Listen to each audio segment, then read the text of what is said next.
At 11:10 a.m. on April 9, 2026, the psychological threshold of British Columbia was breached. Right now, as you read this, the province is not merely facing a natural disaster. It is witnessing a tectonic and meteorological collision that should, by all laws of probability, be impossible. Western Canada is drowning and burning at the same time. The scale is difficult to process, but the data from Environment and Climate Change Canada is unequivocal. 2 trillion gallons of rain fell on the Pacific coast and the interior mountains in March alone. That is 3,000% above the seasonal norm, a deluge that has produced the most catastrophic flooding in 20 years. But before the floodwaters could even begin to recede into the Georgia Strait, the earth beneath the coast mountains fractured. Mount Meager, a volcanic complex that has remained largely silent for 2,400 years, launched an 800-foot lava fountain into a rain-heavy sky, blasting a toxic ash plume to 16,000 feet. This is not a slow-moving crisis. It is happening in real time. The province of British Columbia has now declared a state of emergency, mirrored by federal disaster orders from Public Safety Canada. The numbers coming out of the impact zone are staggering. In a single weekend, search and rescue teams pulled 200 people from raging floodwaters in the Squamish and Pemberton valleys. A 100-year-old secondary school in the sea-to-sky corridor has not held an in-person class since March 19th because 96 of its 124 classrooms have been structurally compromised or destroyed by the weight of water and volcanic debris. Infrastructure damage is mounting at a rate that defies local budgets. Vancouver International and regional airports across the province have already sustained an estimated $245 million in damage. In residential neighborhoods just 3 miles from the eruptive vent, softball-sized chunks of volcanic rock are raining down, burying family homes under 10 inches of tephra. But there is a detail in the data from the Geological Survey of Canada that should alarm you more than any of these figures. On April 8th, exactly 24 hours before the eruption, a regional emergency proclamation was signed with language no Canadian official has ever had to use. It cited concurrent volcanic and hydrometeorological hazards. Officials were bracing for a record-breaking low-pressure system to collide with a waking volcanic giant. The next morning, the earth gave way. At the Pemberton School of Arts and Sciences, 300 students were evacuated as hot rock began to fall from a blackened sky. Highway 99, the critical artery connecting the lower mainland to the interior, was severed in both directions. Scientists at Natural Resources Canada warn that the volcano's sulfur dioxide emissions hit 28,000 tons per day during this single episode, enough to choke the air quality across the entire southern coast mountain range. This is not a recovery effort, it is a siege. The earth is reloading for a second strike. The catastrophe did not begin with fire, but with a relentless, suffocating deluge. On March 10, 2026, the first deep Pacific low-pressure system stalled northwest of Vancouver Island and refused to budge. For 6 straight days, it hammered the British Columbia coast and the coast mountains with torrential rain and wind gusts that clocked 135 km per hour at higher elevations. Vancouver recorded 140 millimeters of rain on March 13th alone, obliterating a daily record that had stood for 75 years. By March 16th, communities across the sea-to-sky corridor had absorbed over 1,500 millimeters of precipitation. Then came the second assault. On March 19th, another atmospheric river slammed into the coast before the previous floodwaters had even reached the Georgia Strait. This one parked itself directly over the Squamish-Lillooet Regional District, drop in what meteorologists from Environment and Climate Change Canada called a rain bomb, intensities of 50 to 100 millimeters per hour crashing into the steep walled valleys of the Chicamus and Green Rivers. By March 20th, flash flooding had swallowed parts of Pemberton. 5,000 people were evacuated. 200 high water rescues were conducted in a single weekend, and the ground, every square meter of the provincial bedrock and soil, was saturated beyond its physical capacity. Canada's west coast is a landscape defined by its isolation and its verticality. When Highway 99, the primary artery connecting the lower mainland to the interior, is severed by debris flows, entire regions like Pemberton and Lillooet are cut off. When regional airstrips flood, the mountains become an island. There is no alternative route, no neighboring province that can drive supplies through a mountain range that is effectively dissolving. And while the provincial government struggled to manage the water, the earth beneath the Mount Meager Massif was undergoing a violent transformation. Scientists at the Geological Survey of Canada, GSC, began seeing anomalies that didn't fit the profile of a standard flood. At 7:22 a.m. on April 4th, seismographs located a focus of high-frequency events at 12 kilometers depth directly beneath the volcanic complex. This wasn't the sound of shifting rock, it was the sound of fluid migration. The coupling of these systems is what should terrify us, noted a senior geophysicist at Natural Resources Canada. We have 2 trillion gallons of water, enough to fill 3 million Olympic swimming pools, pressing down on a fractured volcanic edifice. The hydrostatic pressure alone is immense, but the lubrication of deep-seated faults by record-breaking saturation is a known trigger for instability. By April 7th, the GSC's Global Navigation Satellite System, GNSS, stations near the summit recorded a 12 cm lateral offset. The mountain was expanding. At the same time, borehole tilt meters installed to monitor the Meager landslide hazards began to scream. A harmonic tremor, the unmistakable signature of magma forcing its way through the crust, began to vibrate the sensors. On April 8th, the internal pressure reached a tipping point. The magma reservoir, fed by the subduction of the Juan de Fuca plate, was no longer contained. The recovery was rapid and violent. While the public looked at the rising rivers, the GSC was watching a magma chamber reinflate at a rate of 2.1 microradians of tilt per hour. The trap was set. A landscape where the soil could not absorb another drop of water, and a mountain that could no longer contain its internal fire. When the north vent finally cracked open at 11:10 a.m. on April 9th, the volcanic eruption didn't just compete with the flood, it utilized it. The interaction between the 800-foot lava fountain and the saturated glacial ice on the peaks created a series of lahars, volcanic mudflows, that moved with the consistency of wet concrete and the speed of an express train, hurtling toward the valley floors where thousands were already displaced by the rain. To understand the scale of what is happening in British Columbia right now, one must look back 2,400 years to the last time the Mount Meager Massif truly breathed fire. The Bridge River eruption of 400 BCE was a cataclysm that blanketed the interior of Western Canada in ash, a geological marker still visible in the soil layers of the Rockies today. But that ancient event lacked the terrifying modern catalyst we are seeing in 2026, a hydrotectonic feedback loop. Scientists at Natural Resources Canada are currently analyzing a phenomenon that defies standard disaster modeling. The 2 trillion gallons of water that fell across the province in March didn't just cause surface flooding, it fundamentally altered the stress state of the Garibaldi volcanic belt.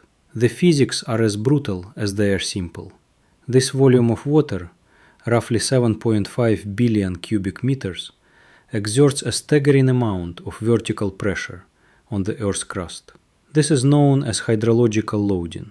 As the coastal mountains were weighed down by record precipitation, the underlying tectonic plates reacted.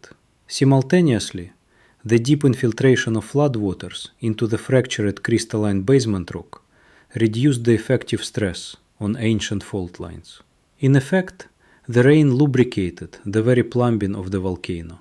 The Geological Survey of Canada confirms that the sudden surge in magmatic activity at Mount Meager followed the peak of the second rain bomb by less than 96 hours.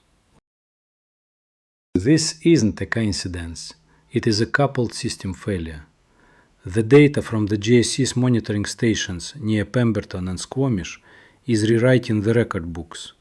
March 2026 is officially the second wettest month in the region since 1920, with statewide rainfall averaging 463 millimeters, 2.6 times the normal average. But the trap mentioned by provincial hydrologists is what makes the current situation so lethal. Every hillside, every drainage channel, and every retention basin from the Fraser Valley to the Whistler Highlands was already at 100% capacity when the third atmospheric river arrived in April. The soil can no longer act as a buffer. Every new millimeter of rain now converts instantly into high-velocity runoff, carrying with it the toxic legacy of the eruption.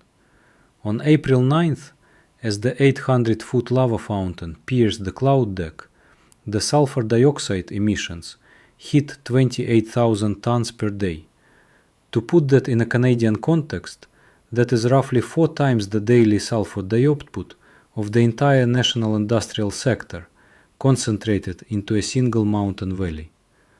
The VOG, volcanic smoke, has been pushed by the prevailing winds directly into the Okanagan and the interior, triggering immediate health advisories from the BC Ministry of Health. For residents in the Cowichan and Thompson-Nicola districts, the air has become a respiratory hazard, forcing a secondary evacuation of those with asthma and chronic lung conditions, who had already fled the rising waters. But the most alarming data point isn't what has already happened, it's what the ground is doing right now. The eruption paused at 7:41 p.m. on April 9th, providing a brief, deceptive window of calm. However, GSC tilt meters have already recorded 2.1 microradians of recovery. This indicates that the magma chamber beneath the Meager complex is reinflating at a rate that suggests the system is not venting pressure, but rather building it. A statement released by the GSC warns, the rapid return of inflationary tilt and strong thermal anomalies from the northern vent indicates that episode 44 was not the climax. It was a rehearsal. The magma reservoir is reloading. The forecast through Monday calls for an additional 150 millimeters of rain. In this reloading phase, the volcano is preparing for episode 45, while the infrastructure of British Columbia is already in a state of total collapse. We are seeing a 100-year secondary school, the historic Mount Garibaldi Secondary, effectively erased from the map, with 96 of its classrooms destroyed by the dual onslaught of water and tephra. When the next fountain erupts, it will not hit a stable landscape. It will hit a province that is saturated, suffocated, and structurally broken. The clock is not just ticking for the next eruption, it is ticking for the total exhaustion of the federal disaster financial assistance arrangements, as the scale of this twin catastrophe approaches $1 billion ceiling, while the very agencies meant to respond are hamstrung by a simultaneous federal budget stalemate in Ottawa. The Earth is moving faster than the government can react. The human cost of this hydrotectonic collision is being written in the mud and ash of the sea-to-sky corridor.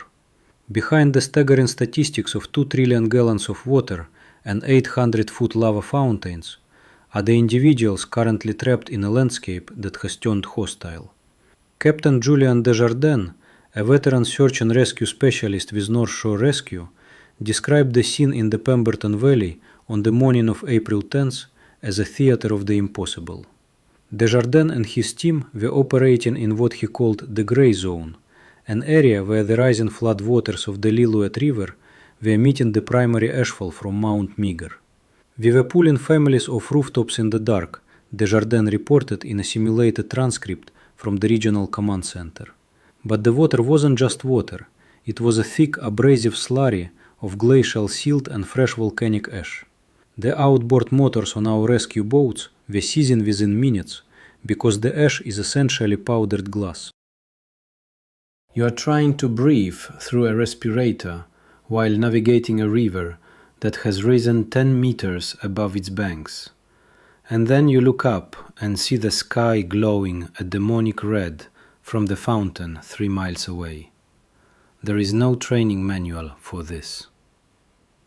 One of the most harrowing stories emerged from the Garibaldi School of Arts and Sciences, located dangerously close to the eruptive center.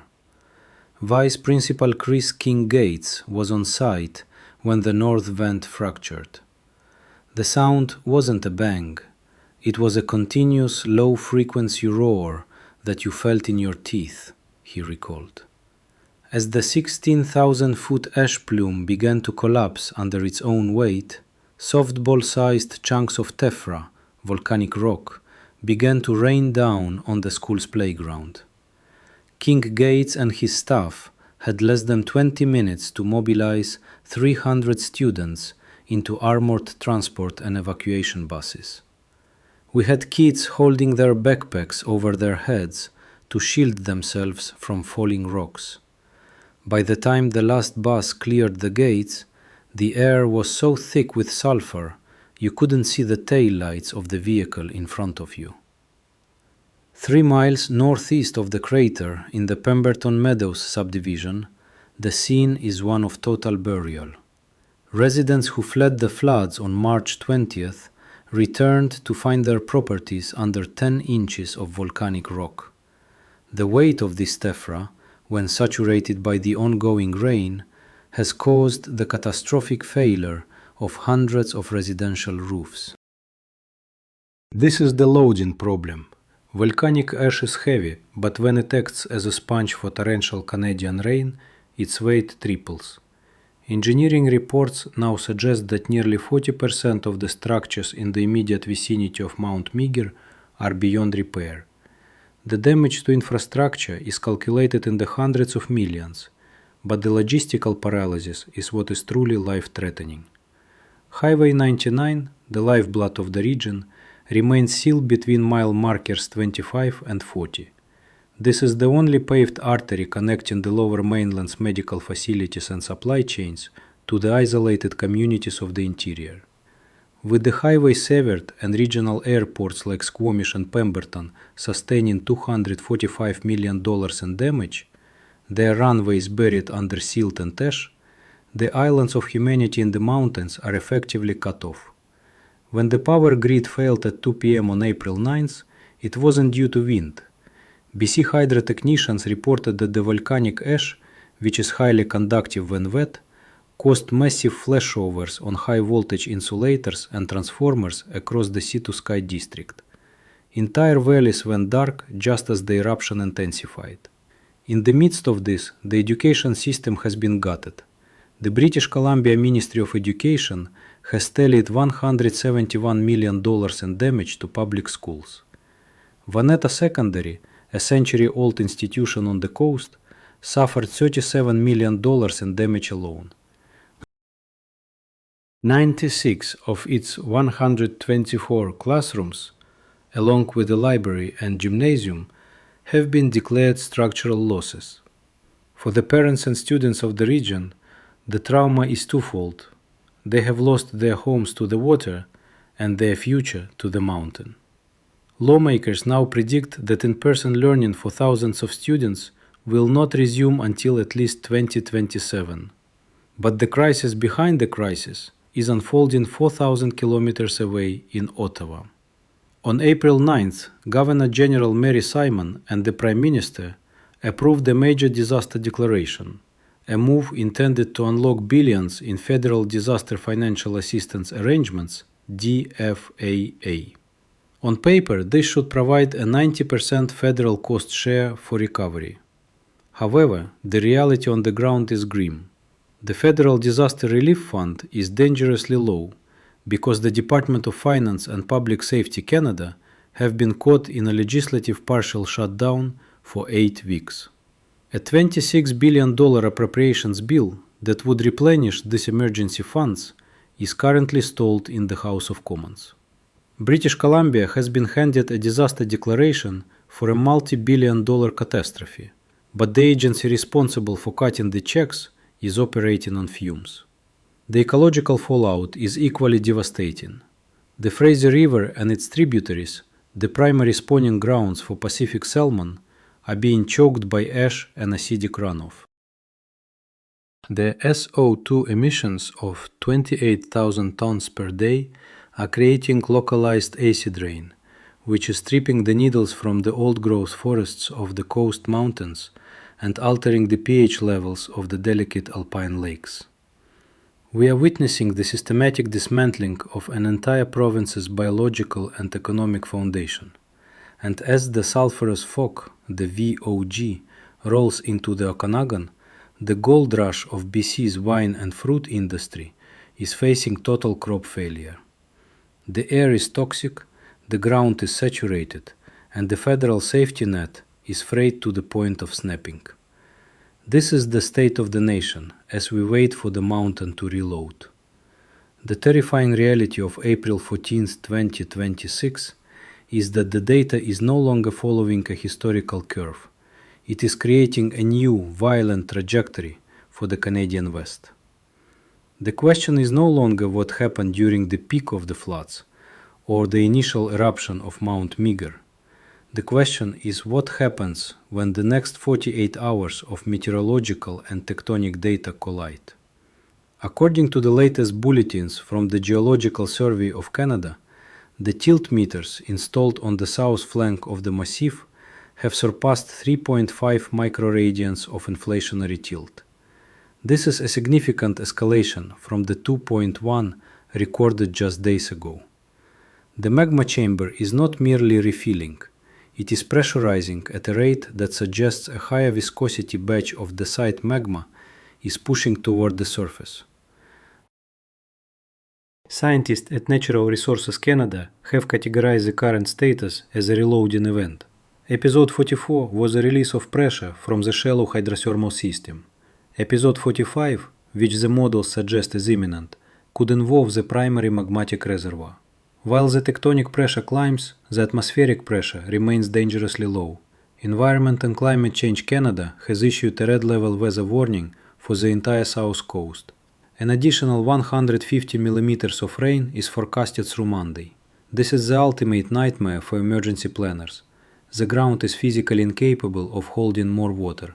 Every new drop of rain is now an agent of erosion, carving through the fresh, unstable layers of volcanic tephra and ash. The resulting hyper-concentrated sediment flows, lahars, threaten to finish what the flood started. If the next eruption occurs during this rain event, the thermal energy will flash melt the remaining glacial ice on Mount Meager's peak, sending a wall of water and rock down the Lillooet Valley that could permanently alter the geography of the region. The vulnerability of Canada's national infrastructure has reached a breaking point. This is not just a regional crisis for Pemberton or Squamish.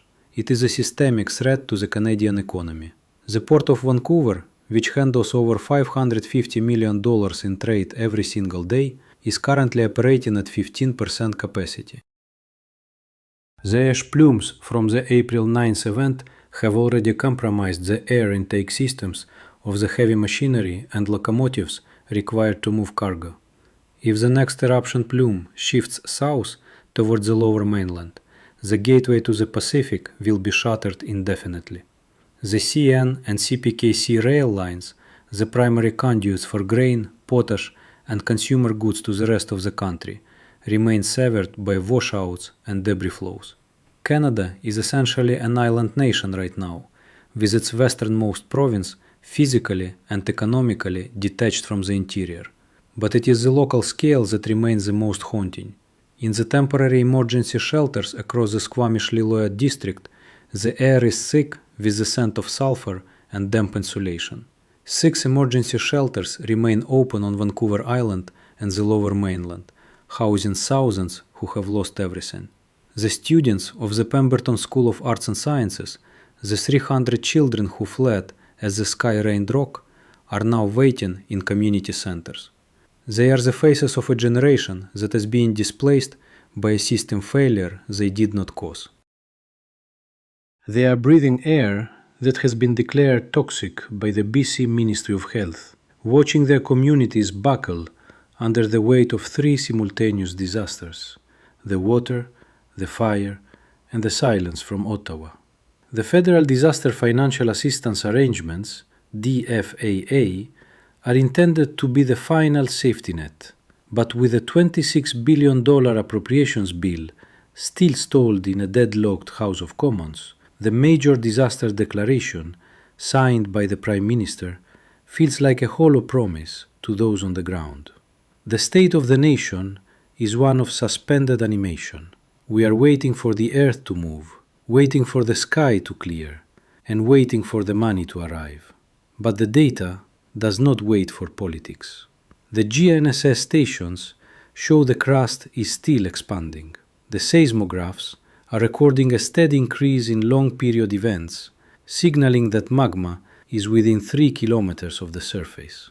This is the new Canadian reality. The big one was always expected to be an earthquake, but the coupling of atmospheric rivers with a reawakening volcanic belt has created a disaster that no playbook could have predicted. The tilt meters beneath Mount Meager are climbing. The clouds are darkening. Somewhere in the Pemberton Valley, 300 students are looking toward the mountain that was once a backdrop for their lives and is now the architect of their displacement.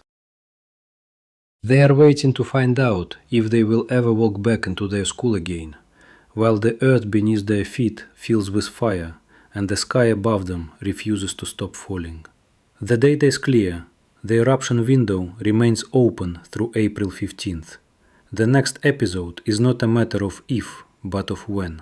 And in the silence between the rain and the roar, we are forced to confront the truth. We are no longer in control of the landscape. We are merely witnesses to its fury.